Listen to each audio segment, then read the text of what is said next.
வேதாஜி, உங்கள் நல்லதுக்கு தான் நான் அதை சொல்கிறேன். லபக் லபக். கல்லூரி மங்க மாதிரி இவ்வளோ வேலையை செஞ்சிருக்கீங்களா? சரியான ஆளுங்க நீங்க. ஏங்க நான் என்னங்க பண்ண முடியும்?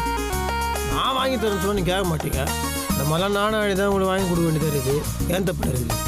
பண்றதெல்லாம் பண்ணிட்டு காரணம் வேற உங்களை.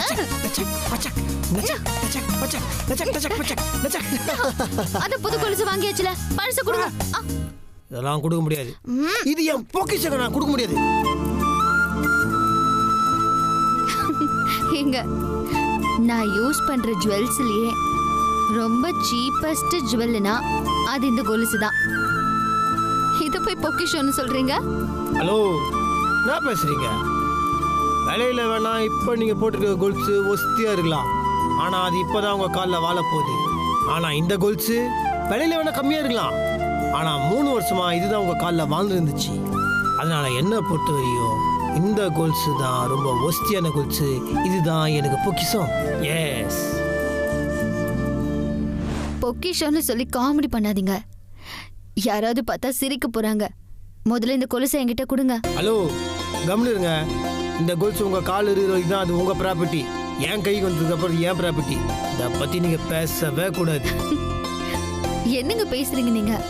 தர போறீங்களா இல்லையா? முடியாதே. கொடுங்க. முடியாது முடியாது முடியாது முடியாது. மல்லிகா ஃபோன் பண்றாங்க. ஹலோ வேதா. ஏங்க நில்லுங்க, கொடுங்க. கொலுசை கொடுத்துட்டு போங்க. ஹலோ வேதா. ஹலோ வேதா, என்ன கொலுசு யார் கொடுக்கணும்?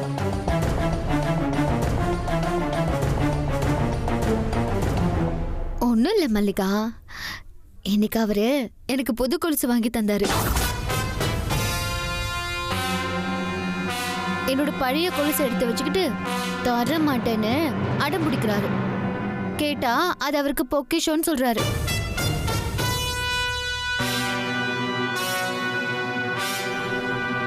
ஏங்க நீங்க கொலுசு தர போறீங்களா இல்லையா?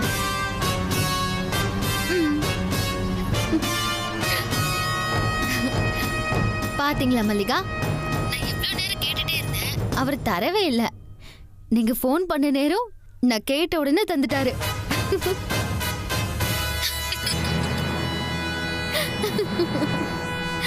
இல்ல வேதா, அவரு உங்களை மட்டும் இல்ல, நீங்க யூஸ் பண்ற பொருளை கூட நேசிக்கிறாரு. அப்போ எந்த அளவுக்கு அவர் உங்க மேல அன்பு வச்சிருப்பாரு, இத கூட புரிஞ்சுக்காம அவர் திட்டுறீங்களே. ஆக்சுவலா இப்படி ஒரு ஹஸ்பண்ட் கிடைக்கிறதுக்கு நீங்க கொடுத்து வச்சிருக்கணும். ஷாஷா, நான் அவரை திட்டல மல்லிகா, சும்மா விளையாடிட்டு இருந்தேன். ஓகே. நான் நாகராஜ் கிட்ட பேசணும், கொஞ்சம் ஃபோனை கொடுக்குறீங்களா? தரேன், பேசுங்க பேசுங்க. Hello hello hello. என்ன நாகராஜ், காலையிலேயே கொலுசு வச்ச ரொமான்ஸா? இல்ல இல்ல, அப்படிலாம் ஒன்றும் இல்லது. நடத்துங்க. நீங்க சந்தோஷமா இருக்கணும், வேதா கூட சந்தோஷமா வாழணும், அதான் என்னோட ஆசை. ஆனா என்ன, கொலுசை பத்தி பேசினதுனால நீங்க எனக்கு கொலுசு வாங்கி கொடுத்தது ஞாபகம் வந்துருச்சு.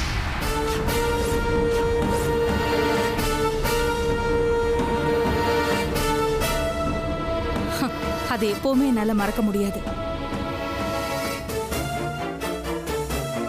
சரி, ஓகே, நான் அப்புறமா கால் பண்றேன். இப்ப வைக்கிறேன். பாய்.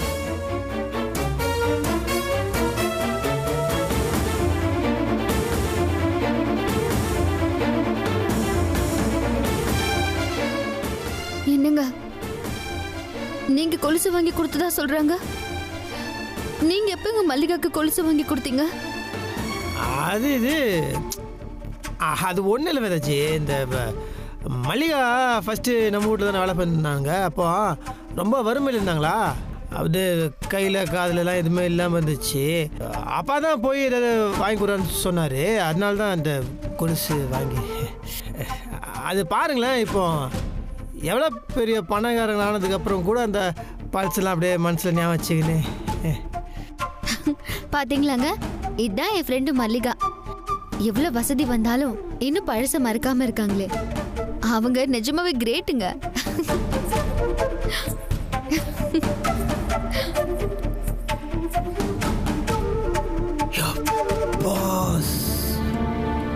ஐயோ சாமி, ஐயோ எப்போ வாங்கி கொடுத்த கொலுசு மேட்டர்லாம் இப்போ வந்து ஐயோ நல்ல வேலை சமாளிச்சிட்டோம்.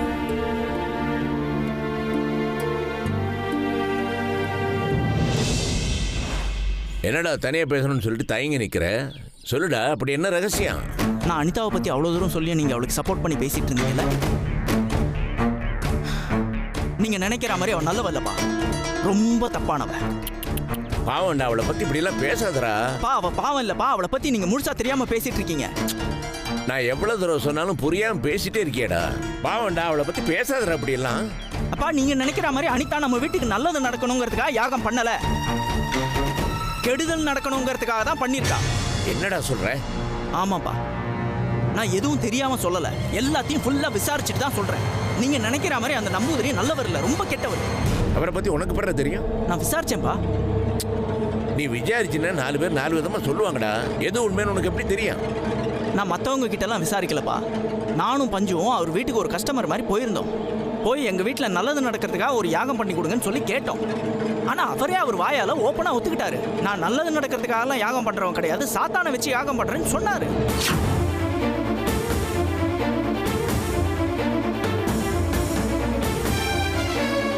அனிதா யாகம் நடத்தின அந்த நம்பூதிரி நல்ல காரியங்களுக்காக யாகம் பண்ணுறவர் கிடையாது, துஷ்ட காரியங்களுக்காக யாகம் பண்ணுறவர். இதை நான் விசாரித்து தெரிஞ்சுக்கிட்டேன். சரி, அனிதா நம்ம குடும்பத்தோட நல்லதுக்காக தான் அந்த யாகத்தை பண்ணானா, அதை ஏன் என்கிட்ட மறைக்கணும்? அந்த இடத்துல தான் எனக்கு அவன் மேல சந்தேகம் வந்தது. விசாரிக்க ஆரம்பிச்சேன். அவளை பத்தி எல்லாத்தையும் தெரிஞ்சுக்கிட்டேன். தயவு செஞ்சு இனிமேலாவது புரிஞ்சுக்கோங்க, அவள் நல்லவ கிடையாது.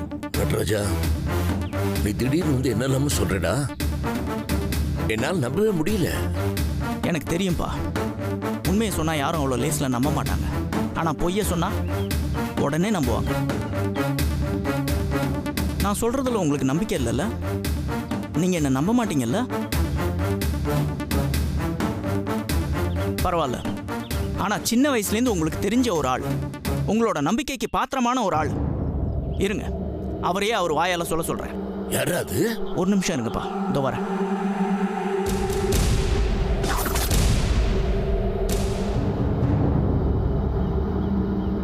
ஐயா,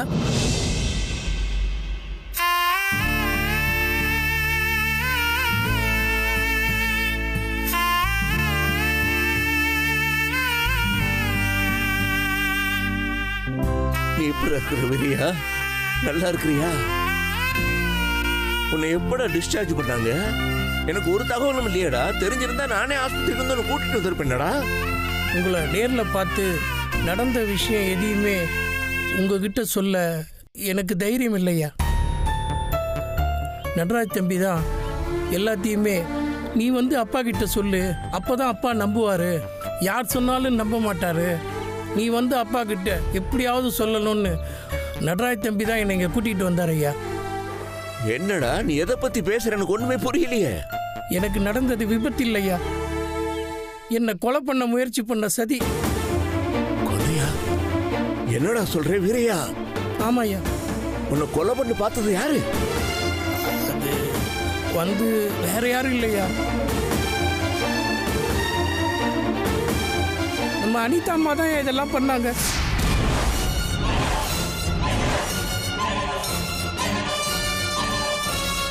என்னடா வீரையா சொல்றேன்? என்னால இதெல்லாம் நம்ப முடியலையே. ஐயா, உங்களால நம்ப முடியாது, ஆனா அதான் உண்மை. அனிதா அம்மா வீட்டுக்கு வந்ததுலேருந்தே சரியில்லையா. அவங்க இந்த வீட்டுக்கு வந்தது உங்களையும் உங்க குடும்பத்தையும் பழி வாங்கதான் ஐயா. ஒரு நாள் அனிதா அம்மா அவங்க அப்பா கூட இந்த குடும்பத்தை கெடுக்கணும் அழிக்கணும்னு பேசிட்டு இருந்தாங்க. அதை நான் கேட்டுட்டேன் ஐயா. அதோட அவங்க இந்த குடும்பம் நல்லா இருக்கக்கூடாதுன்னு மந்திரிச்சு செய்வனை செஞ்சு ஒரு பொம்மையை வீட்டுக்கு பின்னாடி புதைச்சி வச்சாங்க ஐயா. அதை நான் எடுத்துட்டேன் ஐயா. நான் எடுக்கிறத அவங்களும் பார்த்துட்டாங்க ஐயா. இதை பற்றி நான் உங்ககிட்ட சொல்லணும்னு வரும்போதெல்லாம் அவங்க என்னை கொன்னுடுவேன்னு ரொம்ப மிரட்டினாங்க ஐயா. நானும் நீங்கள் தனியாக இருக்கும்போதெல்லாம் எப்படியாவது இதை உங்ககிட்ட சொல்லிடலான்னு ரொம்ப முயற்சி பண்ணேன் ஐயா. ஆனால் என்னால் முடியல ஐயா. நான் உங்ககிட்ட சொல்ல வந்தது அவங்களுக்கு தெரிஞ்சு போச்சு. அதனால அவங்க என்னை கொலையே பண்ண முயற்சி பண்ணிட்டாங்க. வீட்டில் கேஸ் வெடிச்ச அன்னைக்கு அனிதா அம்மா தான் என்னை டீ போட சொன்னாங்க. நான் கிச்சனுக்குள்ளே போனேன். நான் போனதுக்கு அப்புறம் அவங்க கேஸ் ஆன் பண்ணி வெடிக்க வச்சுட்டாங்க ஐயா. நான் சொல்றதெல்லாம் உண்மையா. அவங்கள பற்றி எல்லாமே எனக்கு தெரியும். அது மட்டும் இல்லைப்பா, உங்களோட பர்த்டே ஃபங்க்ஷன் அன்னைக்கு அண்ணியை கத்தியால் குத்த வந்தது, அண்ணியும் பாலில் விஷம் கலந்து கொடுத்து கொல்ல பார்த்தது, இது எல்லாத்துலேயுமே அனிதா மேலே எனக்கு சந்தேகம் இருக்கு. ஆனால் இதெல்லாம் வெறும் சந்தேகமாக மட்டும்தான் இருக்கு. ஆனால் இப்போ இந்த நம்பூதிரி மேட்டரில் அந்த சந்தேகம் எல்லாமே ஸ்ட்ராங் ஆயிடுச்சு. இதெல்லாம் அவ தான் பண்ணுறான்னு எனக்கு தெரியும்ப்பா. ஆனால் ஏன் பண்ணுறா, எதுக்காக பண்ணுறா எனக்கு ஒன்றுமே தெரியலப்பா. அவளுக்கு என்னப்பா குறை இந்த வீட்டில்? நம்ம அவளை சந்தோஷமாக தானேப்பா வச்சிருக்கோம். இது வரைக்கும் நீங்களும் நானும் இந்த வீட்டில் இருக்கிறவங்களும் அவன் மனசு புண்படுற மாதிரி ஒரு வார்த்தை பேசியிருப்போம். எதனாலப்பா, என்ன பகை அவளுக்கு இந்த வீட்டு மேல? அவ ஏன் இப்படி பண்றா, இதெல்லாம் எனக்கு ஒண்ணுமே தெரியலப்பா. ஆனா இது எல்லாம் உங்களுக்கு தெரியும். நீங்க ஏற்கனவே சொல்லியிருக்கீங்க அவங்க அப்பாவுக்கும் உங்களுக்கும் ஏதோ ஒரு பகை இருந்ததா. அது என்னப்பா, என்ன பிரச்சனை, எதுக்காக எங்க கிட்ட இருந்து மறைக்கிறீங்க? இப்போது உண்மையை சொல்லுங்க, என்ன ஆச்சு சொல்லுங்கப்பா. அப்படி என்னதான்ப்பா ஆச்சு? அப்படி எல்லாம் ஒண்ணு இல்லடா, நீ நினைக்கிற மாதிரி இல்ல. இல்ல இது என்கிட்ட விடு, நீ போ, நான் பாத்துக்கிறேன். என்னப்பா பேசுறீங்க? இவ்வளவு தூரம் நடந்திருக்கு, இதுக்கப்புறம் மறைச்சிங்கன்னா என்னப்பா அர்த்தம்? நட்ராஜா, நீ சின்ன பையன்டா. என்ன நடந்துச்சு, எதுக்கு நடந்துச்சுன்னு எல்லாம் தெரியும் எனக்கு. அது எங்களுக்கு சொல்லுங்களேன். எப்போ சொல்லணுமோ அப்போ சொல்றேன். இப்ப போடா, போ.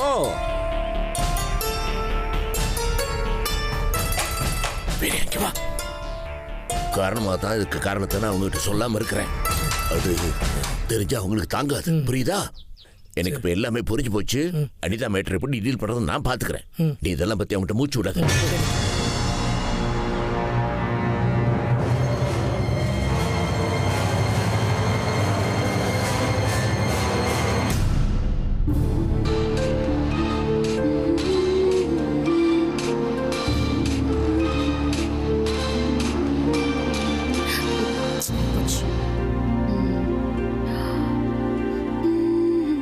அனிதா, மாமா சொல்லிருந்தா நானே வந்திருப்பேனே மாமா. ஒரு முக்கியமான விஷயத்தை உன் முகத்துக்கு நேரம் பேசத்தான் வந்திருக்கிறேன். சொல்லுங்க மாமா, என்ன விஷயம்? அனிதா, என்ன மாமா ஏதோ பேச வந்துட்டு அமைதியா இருக்கீங்க? உன் மேல சந்தேகப்பட்டு நட்ராஜன் சில விஷயங்கள்லாம் முதல்ல என்கிட்ட சொன்னப்போ நான் அவனை நம்பவே இல்லை. ஆனா அவன் திரும்ப திரும்ப சொன்னான், அனிதா நல்லவே இல்லை, சரியில்லை, அவன் நோக்கமே சரியில்லைன்னு. நான் நம்பல அவனை. அவங்ககிட்ட நான் திரும்ப திரும்ப சொல்லிக்கிட்டு இருந்தேன், அனிதா நல்ல பொண்ணுடா, அவளை நீ தான் சரியா புரிஞ்சுக்கலன்னு. ஆனா கடைசியில நட்ராஜ் என்னை நம்ப வச்சுட்டான். இப்ப என்னால் நம்பாம இருக்க முடியல. எங்க யாருக்கும் தெரியாம நாங்க இல்லாத நேரத்துல வீட்டுல செய்திகளை நீயும் உங்க அப்பனும் சேர்ந்து ஒரு யாகம். அது ஏன் எதுக்குன்னு கேட்டப்போ, வேதவள்ளி திரும்பி வரணும், நாகராஜ குணமாகி வரணுங்கிறதுக்காக தானே சொன்னேன் இல்லையா கிட்ட. ஆனா நட்ராஜ அந்த யாகம் பண்ண நம்பூதிரி வீட்டுக்கே போய் அவர்கிட்ட பேசியிருக்கிறான். அந்த நம்பூரி வாயாலே சொல்லியிருக்கார், நான் நல்ல விஷயத்துக்காக பூஜை பண்றது இல்ல, சாத்தான் பில்லி சூனியம் இந்த மாதிரி கெட்ட விஷயத்துக்காக தான் பண்றதுன்னு. ஆக நீ அன்னைக்கு சொன்னதெல்லாம் போய் பச்சை போய். இல்ல மாமா, அது வந்து வேண்டாம், மேலே சமாளிக்க பார்க்காத.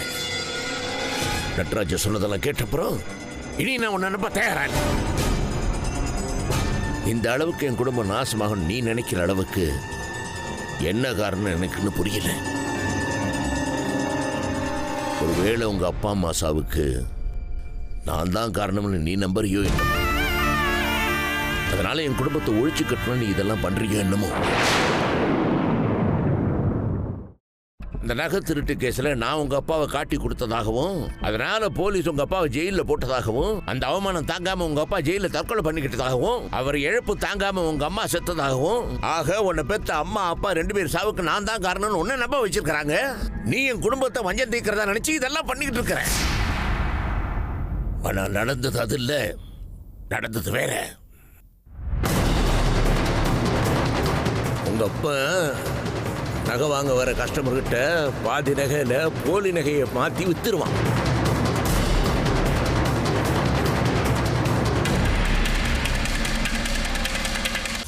போர்ஜரியை பார்த்தனா உன்னை கண்டிச்சேன். இனிமே இந்த மாதிரி எல்லாம் பண்ணக்கூடாது. என்ன காரியம் பண்றேன்? போலி நகையை வாங்கிட்டு போன கஸ்டமர் இந்த தப்பை கண்டுபிடிச்சு அந்த முதலாளிகிட்ட சண்டை போட்டாங்க.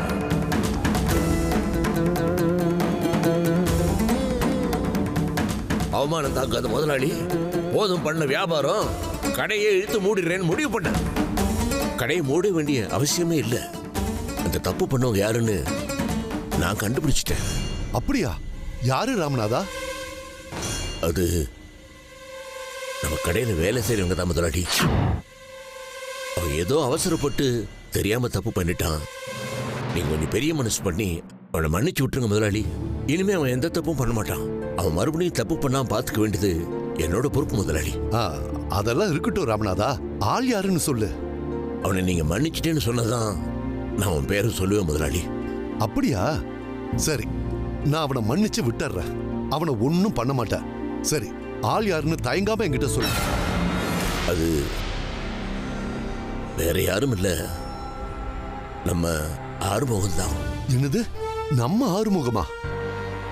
ஆமா முதலாளி, அவனே தான். அவன் என் சிநேகிதன் தான். ஏதோ பணத்துக்கு ஆசைப்பட்டு இந்த தவறு பண்ணிட்டான். என்னால கூட இதை நம்ப முடியல. உண்மை தெரிஞ்சும் நான் கூட அவனை ரொம்ப திட்டின முதலாளி. அவன் தப்பு பண்ணது உணர்ந்துட்டான் முதலாளி. நான் சொன்னா அவன் நிச்சயமா கேட்பான். இனிமே அவன் இந்த மாதிரி தப்பு பண்ண மாட்டான். அவனை மன்னிச்சு விட்டுருங்க முதலாளி. சரி ராமநாதா, இந்த ஒரு தடவை உனக்காக நான் அவனை மன்னிச்சு விட்டுறேன். இனிமே அவன் எந்த தப்பும் பண்ணாம நீ தான் பாத்துக்கணும். முதலாளி, முதலாளி. என்ன ராமநாதா, என்னாச்சு சொல்லு. என்ன முதலாளி இப்படி பண்ணிட்டீங்களே? உங்க பேச்சை நம்பித்தானே நான் அவன் பேரை உங்ககிட்ட சொன்னேன். ஆனா நீங்க அவனை போலீஸ்கிட்ட மாட்டி விட்டுட்டீங்களே முதலாளி. அவன் உண்மையிலேயே திருந்தி இருந்தா நீ சொல்லாம அவனே என்கிட்ட வந்து மன்னிப்பு கேட்டிருப்பான். ஆனா அவன் அப்படி எதுவும் பண்ணலையே. அவன் உன்கிட்ட எவ்வளவு திமிரா பேசியிருப்பாங்கிறது இதுல இருந்தே நான் புரிஞ்சுக்கிட்டேன். இந்த விஷயத்துல ஈவ இருக்கமே காட்டக்கூடாது. அதான் அவனை போலீஸ்ல பிடிச்சு கொடுத்தேன். ஐயோ முதலாளி, நீங்க இப்படி பண்ணதுனால அவமானம் தாங்காம அவன் மனைவி தற்கொலை பண்ணிக்கிட்டான். நீ சொல்றத கேட்கும்போது எனக்கும் கவலையா தான் இருக்கு. ஆனா உப்ப தின்னவன் தண்ணி குடிச்சுதான் ஆகணும். நீங்க அவனை போலீஸ்ல பிடிச்சு கொடுத்துட்டீங்க. ஆனா அவன் என்ன நினைக்கிறான் தெரியுமா? நான் அவனை காட்டி கொடுத்தா நினைக்கிறான். ஆனா நீங்க எப்படி பேசுறீங்க? உங்க ரெண்டு பேருக்கு நடுவுல நான் ஒரு சூழ்நிலை கைதியை மாட்டிக்கிட்டு என்ன பண்றதுன்னு தெரியாம திட்டாடிக்கிட்டு இருக்கிறேன். இதெல்லாம் எங்க போய் முடியும்னு எனக்கு தெரியல. இத பாரு ராமநாதா, நாம செய்யற தொழிலுக்கு உண்மையா இருக்கணும். இதுல குழப்பிக்கிறதுக்கு ஒண்ணுமே இல்ல. நீ கவலைப்படாம போ. என்ன நம்ப அனிதா. நானும் உங்க அப்பாவும் இணைபிரியா நண்பர்கள். ஏதோ ஒரு சின்ன சபலத்துல உங்க அப்பா அந்த தப்பை பண்ணிட்டார். மறுபடியும் அவர் தப்பு பண்ணிடக்கூடாதுன்னு என்னால முடிஞ்ச அளவுக்கு அவர் திருத்த நான் முயற்சி பண்ணேன். ஆனா இது வேறு விதமா விளையாடிடுச்சு.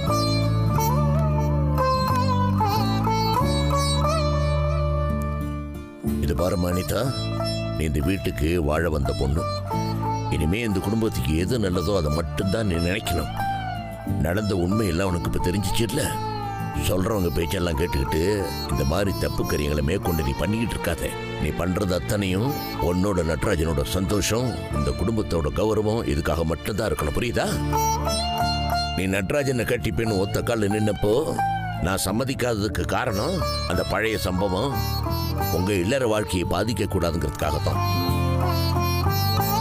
ஆனா எப்ப நீங்க ரெண்டு பேரும் அவ்வளவு தீவிரமா இருக்கிறத நான் பார்த்தனோ, உங்க சந்தோஷத்துக்கு நடுவில் நான் வரத்துக்கு விரும்பல. அதனாலதான் அந்த கல்யாணத்துக்கு சம்மதிச்சேன். நீ அவ்வளவு தூரம் ஆசைப்பட்டு எதுக்காக அவனை நீ கட்டிக்கிட்ட? அவனோட சந்தோஷமா வாழணுங்கிறதுக்காகத்தானே. பின்னையே இப்படியெல்லாம் பண்ணிட்டு இருக்கிற? அவன் என்ன உனக்கு குறை வச்சான்? நாங்க என்ன உனக்கு குறை வச்சோம்? என்னம்மா ஒண்ணுமே பேச மாட்டேங்கிற?